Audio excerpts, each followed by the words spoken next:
Si tu essayes de perdre du poids et que tu en as déjà parlé à ton médecin et qu'il t'a dit c'est normal, c'est l'âge, reste avec moi, on va en parler.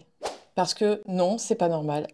Parce que non, l'âge, c'est pas une maladie. Et surtout parce que c'est pas irréversible de prendre du poids avec l'âge. Donc si ton poids ne bouge plus malgré tout ce que tu mets en place, il est temps que je te parle des vrais freins métaboliques à la perte de poids. Et dans cette vidéo, je vais t'expliquer les 4 principaux qui freinent ta perte de poids ou carrément qui bloquent ta perte de poids après 40 ans. Je suis Ludivine, professionnelle de santé et je suis spécialisée dans la santé des femmes après 40 ans.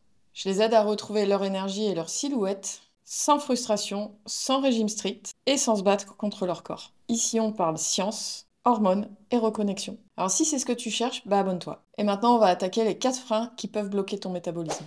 Le premier, le plus courant même j'ai envie de dire, c'est la résistance à l'insuline. Et la résistance à l'insuline, c'est quand tes cellules ne répondent plus correctement à cette hormone. Résultat, le sucre reste dans le sang, et pour éviter ça, parce que le corps cherche toujours à avoir une glycémie inférieure à 1 gramme par litre, sinon c'est là qu'on tombe malade, le corps est quand même bien fait, donc pour éviter ça, il va sécréter de plus en plus d'insuline pour que tes cellules y répondent enfin.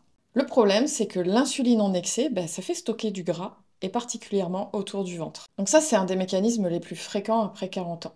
Et ça fait que tu peux manger sain, ou en tout cas tu penses manger sain, et tu stockes quand même. Les signes typiques de ça, par exemple, ça peut être des fringales sucrées, le ventre gonflé, la graisse justement qui s'accumule plutôt au niveau du ventre. Un signe qui est plus subtil aussi, c'est que tu peux avoir des difficultés à jeûner. Dès que tu essayes de jeûner, tu te sens pas bien, tu te sens faible, tu as un peu la tête qui tourne, etc. Le pire dans tout ça, c'est que tu penses que tu n'y arrives pas parce que t'es pas assez discipliné. Et là, tu t'auto-flagelles, alors qu'en fait, c'est une question d'hormones. Le deuxième vrai frein métabolique à la perte de poids, c'est l'hypercorticisme chronique. Alors, c'est pas un gros mot. Pour faire simple, ça veut juste dire que tu as trop de cortisol constamment. En gros, tu es trop stressé, mais de façon chronique. Le stress ponctuel, c'est pas un problème. On en a besoin même, je dirais. Par contre, le stress chronique devient un problème. Donc, quand tu es sous pression en permanence entre ton boulot, tes enfants, la charge mentale, le sport intense, peut-être des jeûnes trop intenses pour en revenir aux jeûnes, ton corps, il est toujours en mode alerte. Et quand ton corps croit qu'il est en danger, il sécrète du cortisol qui va lui aussi favoriser le stockage. Le cortisol, il ralentit la perte de poids ou carrément il la bloque, il favorise le grignotage et il peut même perturber la digestion. Donc les symptômes fréquents quand on a trop de cortisol, ça va par exemple être des réveils nocturnes ou un réveil précoce. C'est-à-dire tu te réveilles entre 2 heures, 4 heures, 5 heures du matin et là tu dors plus. Symptômes fréquents aussi, c'est évidemment l'anxiété. Anxiété chronique, crise d'angoisse. Ça va être cette bouée abdominale combinée au reste, aux autres symptômes. Aussi, ça peut être un besoin de sucre et de café dès le réveil. Et en gros, on peut le résumer comme ça. Si ton corps est en mode alerte, il ne peut pas perdre de poids. Et si tu veux perdre du poids, il faut d'abord mettre ton corps en sécurité, lui faire comprendre qu'il est en sécurité. Le troisième frein métabolique, ça peut être une inflammation de bas grade. Ça, on n'en parle pas assez, mais l'inflammation chronique de bas grade, c'est vraiment un poison silencieux. En gros, on peut résumer ça en disant qu'elle va désactiver ton métabolisme.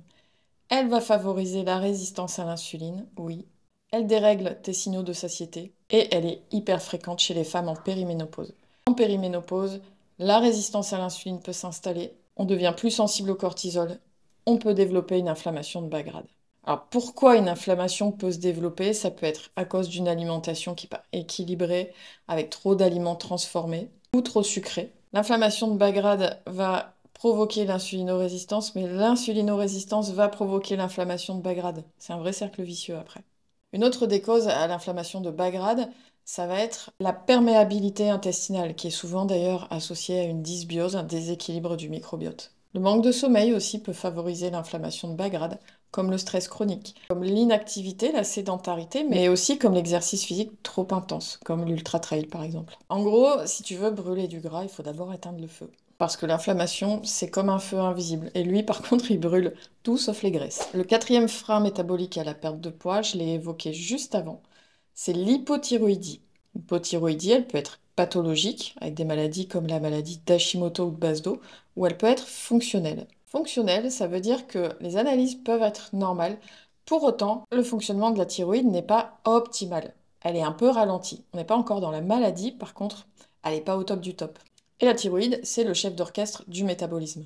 Et en fait, dès qu'elle ralentit, tout ralentit avec elle. La digestion, donc tu es plus constipé. La température. Alors, quand on dit la température ralentit, ça veut dire que tu deviens plus frileuse. Et évidemment, la perte de poids ralentit aussi. Donc les signes, c'est ça, frilosité, constipation, prise de poids injuste, entre guillemets, c'est-à-dire on prend du poids, on ne sait pas pourquoi, parce que rien n'a changé dans notre rythme de vie. Et puis on se sent fatigué. Quand la thyroïde ralentit, tout ralentit, on se sent fatigué, on perd en énergie et en vitalité. Alors qu'est-ce qui peut ralentir la thyroïde? J'avais déjà fait une vidéo assez complète là-dessus, mais en gros, ça peut être des carences micronutritionnelles, il peut y avoir un terrain génétique, un stress chronique va ralentir la thyroïde, on en revient encore au stress.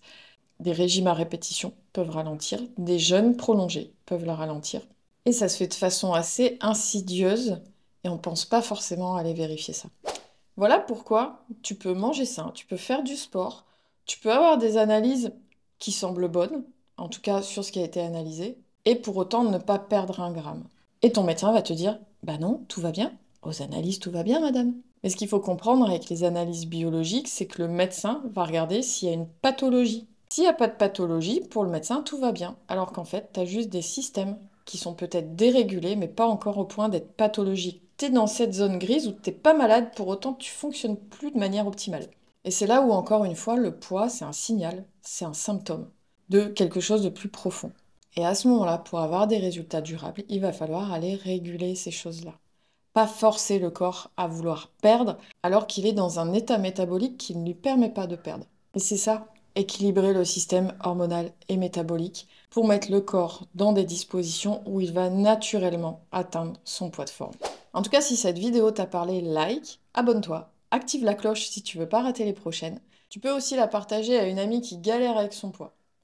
Moi, je te dis à la semaine prochaine pour une nouvelle vidéo, dimanche 18h, et d'ici là, soyez douce avec vous-même.